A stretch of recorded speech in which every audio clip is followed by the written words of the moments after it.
All right.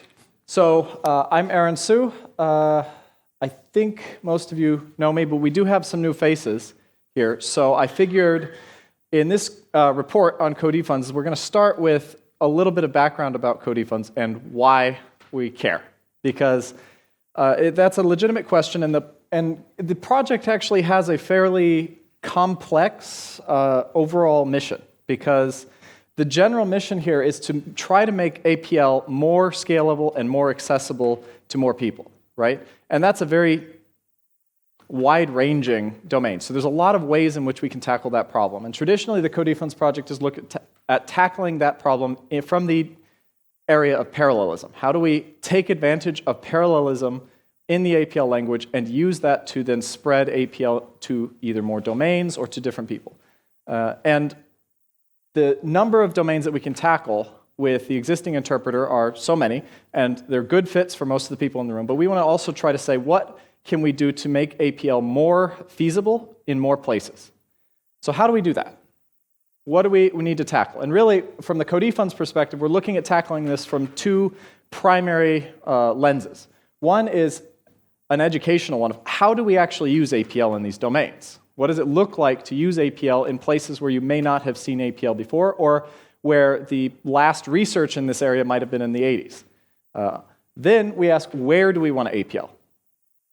And we'll get into each of these, and so we'll start with the how. So I come from the perspective, when I'm applying the how do we APL, is let's imagine if we could in fact use APL everywhere. And I start with that, and I sort of work back and see where I get by taking this road.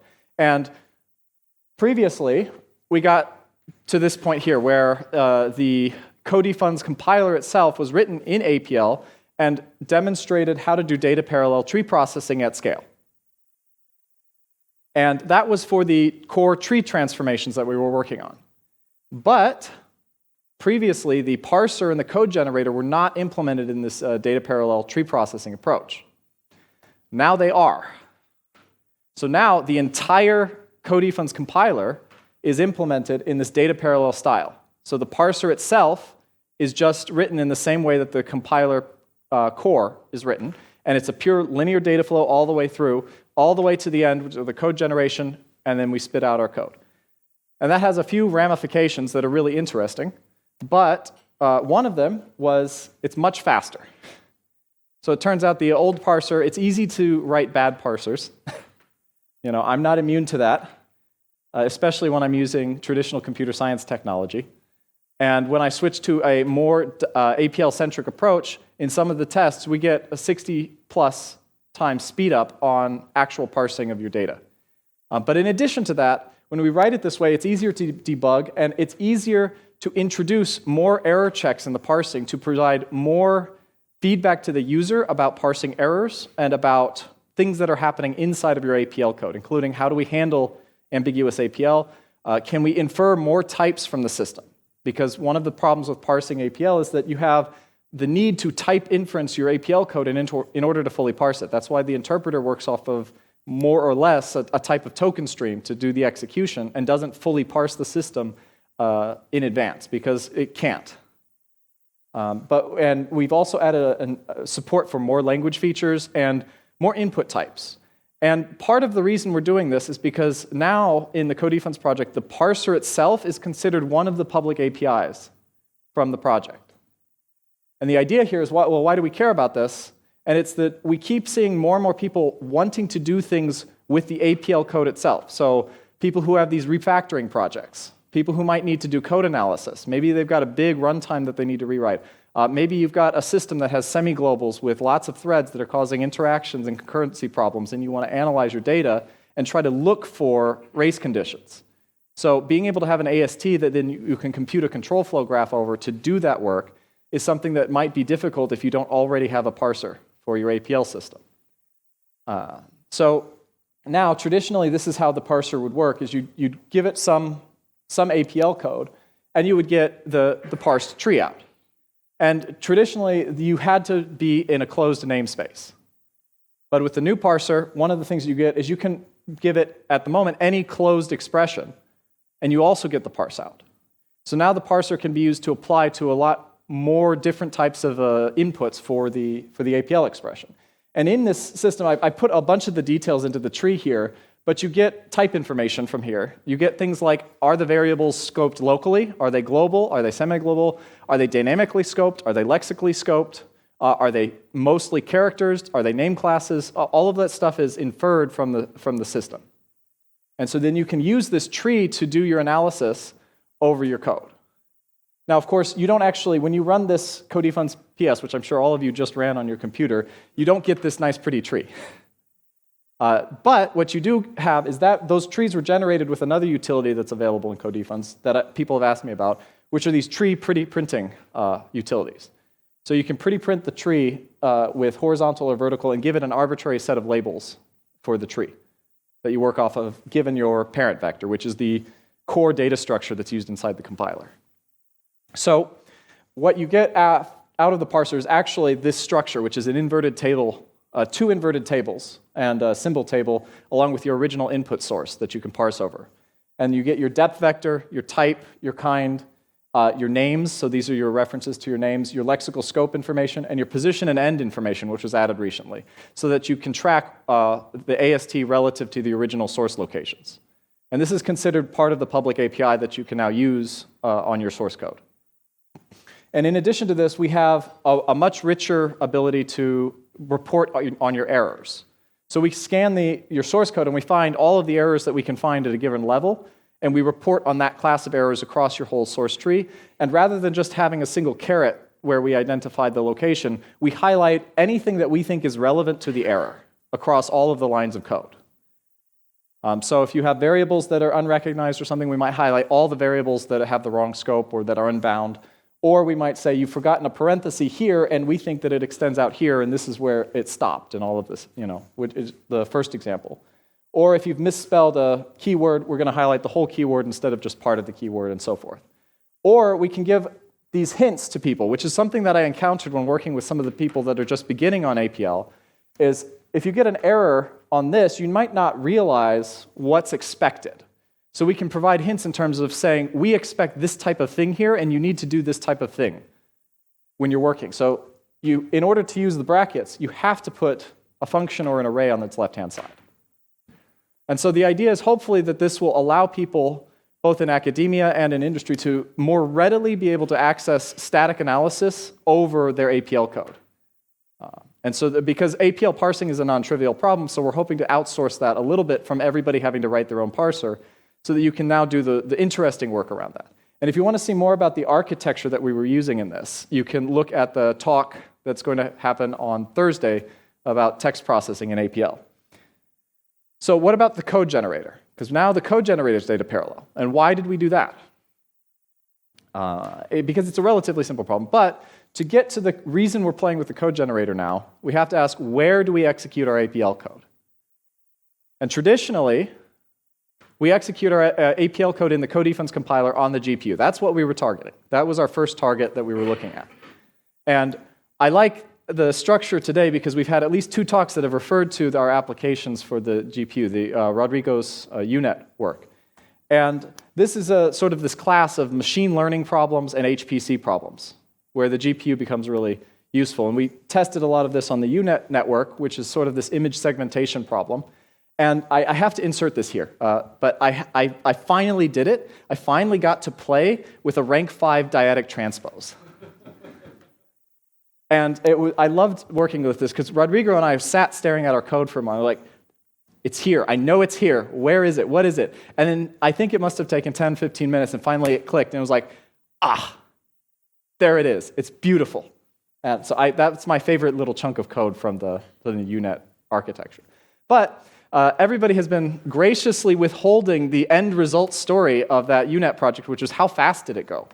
So I get the graph in my talk.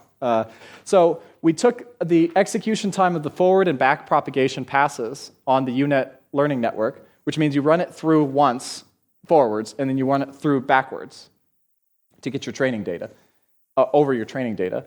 And we executed this on Dyalog, and we get, it's kind of slow. It's not really, that iteration is not very practical to operate at that speed. And if we look at the sort of industry standard on the GPU, it's pretty fast, at the 3.5 seconds. So somewhere in between there, we see if you execute Co-dfns just on the single-threaded CPU, you're still about twice as fast as Dyalog in this case. But we are not quite up to the very highly tuned libraries of PyTorch. So PyTorch with multi-threading on the CPU and single threading on the CPU, and then GPU, we're sort of somewhere in the middle here. But we're within a factor of like 2 or 3 of the industry standard. And part of that is that we're leveraging a lot of industry standard libraries to do this because we can, because APL as a language allows us to do this. But machine learning and HPC is only one application of APL. And there are lots of other applications of APL that are still untapped. And so we want to be able to target those new platforms. And in order to do that, we need portable code generation. We need a code generator that allows us to rapidly go to any of the new platforms that we need to target. And so that's what the code generator rewrite has been. And so now in the upcoming versions of Co-dfns, there's going to be a separate runtime distributable that is itself implemented in APL. So now we're going to be using the compiler to compile a runtime for APL that's itself written in APL. And you might think, oh, well, that's a little academic. That's a metacircular thing that's just for the toys that universities like to do so they can brag. But the reason this is useful is that retargeting the runtime now becomes much, much simpler because we don't have to rewrite the runtime every time we need to target a new language. Instead, there's a small kernel that needs to be rewritten, and you need to write the chunks for handling different node types for the code generator. And once you implement those 2 pieces, you can then recompile the runtime to whatever target you want. And so this is a lot more flexible than our previous runtime, which was causing us some problems. And it's extensible. So previously, if you wanted to add a new primitive to Co-dfns or to the interpreter, that might be difficult. If you need to add more integration, it might be you might have to rely on somebody else to do that for you. We're trying to lower that barrier so that it's much easier to sort of create custom runtimes if you need to. And one of the things we're doing with that is we're trying to make sure we develop as a low effort foreign function interface as possible. So that if you've got we have a lot of people that I've talked to that need to be able to integrate really tightly with some particular environment. And sometimes the overheads involved in piping and communicating across 2 running processes is too much to make that practical for your languages. And so we're trying to explore different ways to do this. Something like a quad NA, but that doesn't necessarily embed too much system knowledge about the underlying target, because this could be a target that's accessing JavaScript, it could be a Python code, it could be C, it could be custom FPGA hardware that you need to access, or something like this. So instead, we're playing right now with this idea of having an I-beam specifically for foreign code. You define these things, and the compiler recognizes these I-beams and says, okay, we assume that these are external calls to something that obeys a certain calling convention that we expect you to follow. We don't care how you do it, but as long as the code gen is compatible and your code is compatible with the APIs behind the scenes in your back-end target, then it'll just transparently work. We're also doing these, we've added these first-class namespaces so that now we're going to be able to do things like nested namespaces, and these namespaces can live in your foreign code so that you can pass them around and use them inside of your foreign environments. All with the idea of trying to integrate as much as possible with other environments that we want to work with, which is part of the new sort of initiative that we're working on. And at the very least, these are some of the targets that have popped up on my radar at some point where somebody said, hey, I want to do APL here, right? With these integration problems, and this problem or issue came up.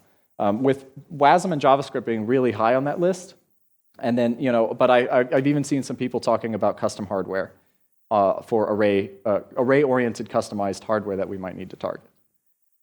So just as an example of what we're doing right now is we're trying to make it as easy to interface with those environments as possible. So with the interpreter, interfacing with that happens through the DWA system, but in our C backend, we also provide the regular function that would look like a regular C function. So if you're programming in C, you expect it to look a certain way. We've got something that obeys those conventions Previously, we were a little bit more tied to the DWA system, so you had to provide your own error function.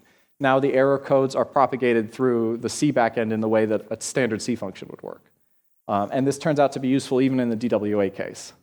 But we also might want to do some optimized runtimes, because not every APL program is this giant operation over lots of big arrays. That happens in machine learning and HPC, but there are also things like vector instructions on the CPU. There's energy efficiency, so having a runtime optimized for minimal energy usage, or space efficiency, so being able to optimize your memory allocations and control that very tightly for an embedded system, or if you've got a lot of APL code that just happens to really need to run on a scalar-optimized platform. So you're not going to operate over big arrays, you're operating specifically on lots and lots of little scalars. And some APL code really works like this, and we can create runtimes that are more easily optimized for that piece. So like one of the things that we've done now is the C backend now supports both CPU and GPU allocated data buffers rather than just GPU allocated data buffers. And so some of your data, we can now choose some of the data to keep on the GPU and some of the data to keep on the CPU depending on size and other information. So what can you expect going forward based off of all of this stuff that we're working with? Well, the bad news first, because of a lot of this stuff is richer now and there's some more complexity in how some of it feeds through, some of it may run a little bit slower than in the previous versions of Co-dfns. However, in exchange for that, we're planning to rapidly and much more fully expand the coverage of the types of APL primitives that are going into the system. So we've started partial work on almost all of these already, and we're just sort of trying to harden them up and complete the implementation of all of these pieces over every single primitive that's involved, as well as adding these language features that were sort of on hold for a while, but now we're sort of incrementally tackling each one of these, which means we are, in fact, going to be doing trad funds in dynamic scope, finally. We've got the design in place already. It just needs to sort of be fully implemented. Control structures, branching, error traps, all of these are going to be mostly fully supported with the exception of execute. So execute, we're restricting still. I don't have any plans to support introducing arbitrary new bindings via execute. However, using execute to reference or run code without introducing new bindings is fine. So it means that you need to sort of know in advance what variables might be written by the execute in order to run it. But other than that, we can handle that. And I think one of the my big shticks is that we're going to make sure that lexical and dynamic scoping are done correctly, which means that they won't have some of the odd quirks that are simply a part of life in working with dfunds the way it has to work on the interpreter right now. Which means that there will be, in fact, full closure support inside the runtime. And those will fix a lot of the issues that exist right now. Additionally, because we now have all of the source information threaded through the whole compiler, one of the problems that people were having was they'd get an error in the compiler, and it might be a C error somewhere way, way, way down in the system that propagated up, and they didn't know what device memory kernel over list will run out of registers on this thing meant. So rather than that, we can now provide much more sophisticated debugging information and tracing information through an API that we can then plug into some form of live debugging on your IDE. And then we're going to begin retargeting to new platforms and publishing information and documents on these techniques that we're using, because a lot of this is also sort of novel research quality stuff in terms of novel contributions to computer science issues. So we're going to continue to push papers to the computer science field, but we're also going to be publishing documents on how to do a lot of the stuff that we're leveraging inside the compiler. But product interest drives a lot of what we're going to be focusing on. So we really need to know what kind of code you guys are running, or what kind of code you want to run, and sending samples of that code, especially broken code. I love code that breaks the compiler. Please send it my way, because it's very helpful to identify, because even though we have as large a test suite as I can make practically for the compiler, there's always still some case somewhere that it's very difficult to capture all the time. And so it's very, very helpful for people to send other code that don't think like I do and make stuff. So thank you. I'll take any questions if we have time.